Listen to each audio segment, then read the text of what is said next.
Hi guys, it's Christine. And ANNO! today we're going to be talking about my string of pillows over here. And look at them, they are so nice and beautifully stressed pink. I actually didn't think that I could get them to turn pink, but after a year, finally they turned color for me. And it took high heat and really underwatering them. So our temperatures have been getting up into the 90s lately, and then I've been forgetting a lot to water. I've been forgetting to water a lot.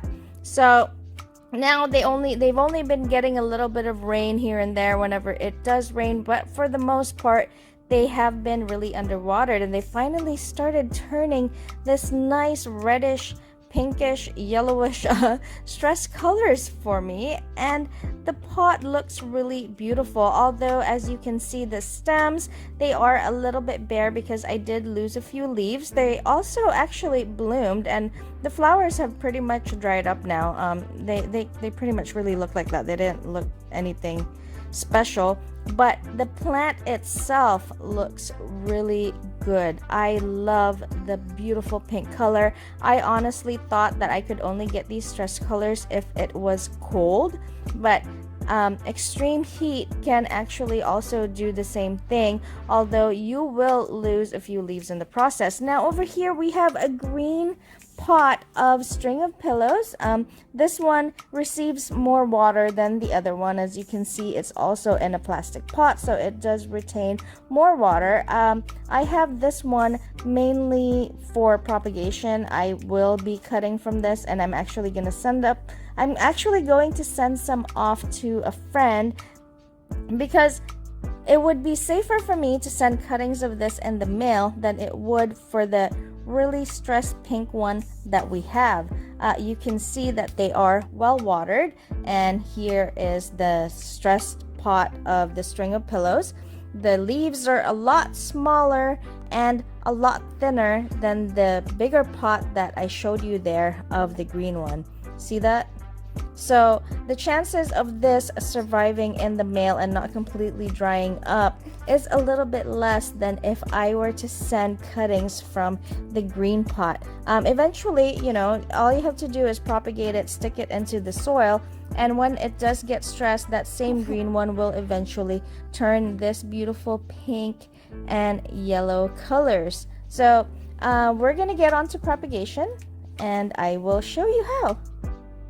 So on to propagation. As always, make sure you guys water your pot at least 3 days prior before taking cuttings, so that the leaves are nice and full for the time that they have to grow roots and drink from their leaves. We're gonna take propagations from the pot I have of string of pillows that's green, because it is we know for sure that, oh look, this was already pretty much cut off.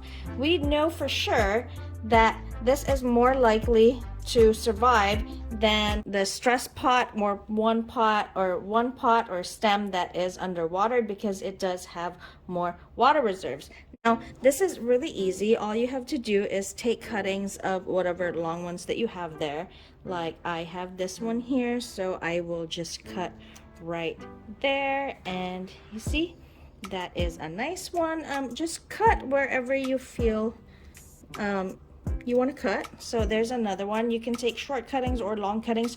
Short cuttings like this do really well, because you could fill up a pot, and then they do root pretty easily. It'll take about 2 to 3 weeks, and they will pretty much look like they're dying for a little bit there from thirst, but as soon as you water them, they recover, and it's like nothing happened. So let me take another cutting right here.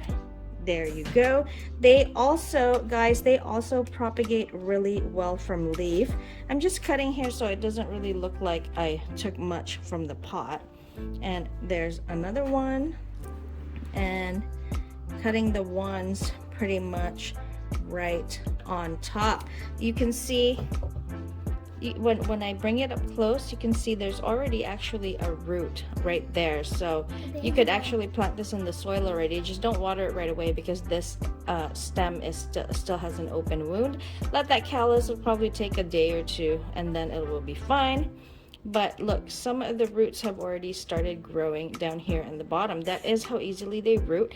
And then you see there's a little baby growing on each side of the leaves. That's why these guys grow pretty quickly, because they do branch out, and that fell out. And believe it or not, you can stick that little one that fell off right into the soil, and that will grow as well. They're really not that picky. They definitely can withstand a lot of heat. They do like the cooler temperatures as well, and grow really quickly, although you won't really get those stress colors unless you have extreme changes in heat and cold between night and day. And there you go. I've actually taken a lot of cuttings already. It doesn't even look like I took much from the pot yet. Like I said, I'm gonna be propagating for myself to start new pots, and then I will also be sending some off to a friend in the mail. And I'm going to cut this one as well. Look at how many babies are already growing on that stem right there. The leaves also have this little like furry texture, almost like the cotyledon bear paws. And oh, I am loving this pot. It's like I didn't even cut anything, and I just keep cutting and cutting, and it's good. And for every little branch that I cut there, that will branch off eventually into two, or those new babies will grow. It's just a really lovely succulent to have, guys. It is very underrated, and if you do find it in your nursery, I suggest you do grab one. And then here's our other pot from earlier that I was showing you guys. You can see the leaves are a little bit smaller. It's because I repotted this recently into a bigger pot, and the reason why the leaves are so much smaller is because it was in a very small pot and root bound. But that is probably why it got some really nice stress colors. I just like the length of it, because it did take me a good while to get this long. I mean, it does grow pretty fast, and I did take a lot of cuttings from it, but I don't know, I don't like this part. But I do know that if I leave it alone, eventually more plants will grow here, and it'll just fill up.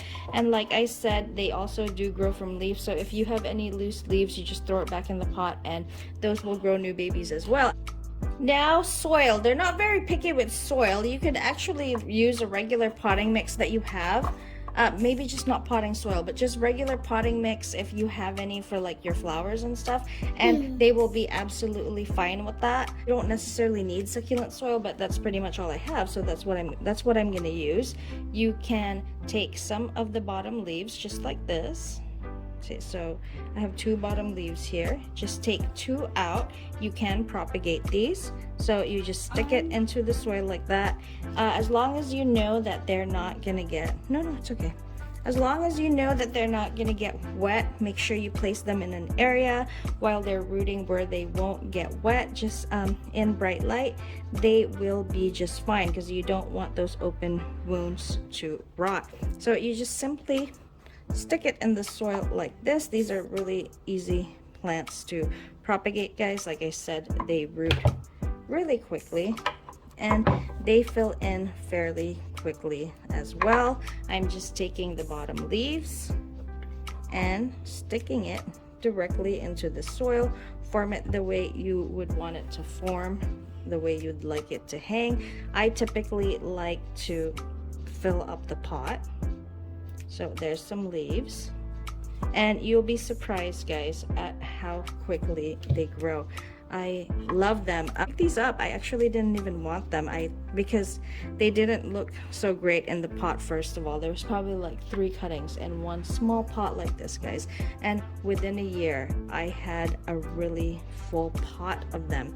That is how easy they were, and I barely even paid attention to it. I actually just left it in the shade, let it root, and then after that I put it right out in the sun without even acclimating it really, and they thrived. I do know that they do like summer heat. Okay, let's move that back and fill in this pot right here. The next pot. Actually, I want to see. I think it will still grow even if you don't take off any of the leaves there, as long as the stem, actually, yes, there you go, as long as the stem is touching the soil, they will grow. I am going to cut this one into two because it is kind of long. And yeah, you can just basically place it directly right on top of soil and they will grow for you. I just like to stick it in a little bit so it stays in there, because when it gets windy they can get blown away if they are not rooted yet. And our last one, look at how nice and beautiful this one is. I think I'm gonna send this one off to my friend. If the nurseries don't know it as string of pillows, guys, I think they are also known as Swedish ivy. So maybe ask for that just in case they have that, and always look for the green one like this, because it's rare to see the pink stress ones like this one. Okay, here are the leaves that we took off. So all you do is simply drop it into those pots and they will also grow babies for you in a few weeks. I'm the one. And that is how easy it is to grow string of pillows. I know it's not a lot of people know about it for some reason, or not a lot of people have seen it, but I do think that people have seen it, they just haven't seen it in the stressed form. So I hope this video helped you guys somehow. If you have any questions, please leave a comment down below. Don't forget to comment, like, and subscribe, and I will see you on the next one. Thank you. Bye.